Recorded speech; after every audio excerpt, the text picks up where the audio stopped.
जय जगन्नाथ संग माने आसंतु कुंदूरी को नहीं आज एक चटापट रेसिपी बनैबा एवं यह पुणी 10 मिनिट्स भितर।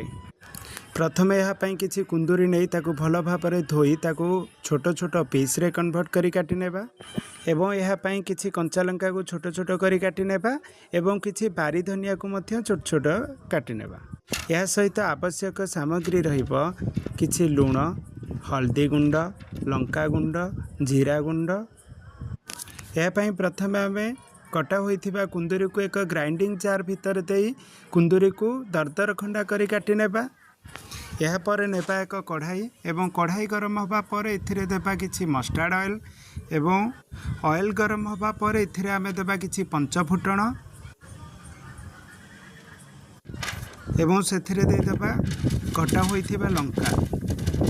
यह पर टमाटो को दे भल भाव किछि समय फ्राए करि नेबा। किछि समय फ्राए होई सारिबा पर एथिरे देबा आमे स्वाद अनुसार लूण, हल्दी गुंड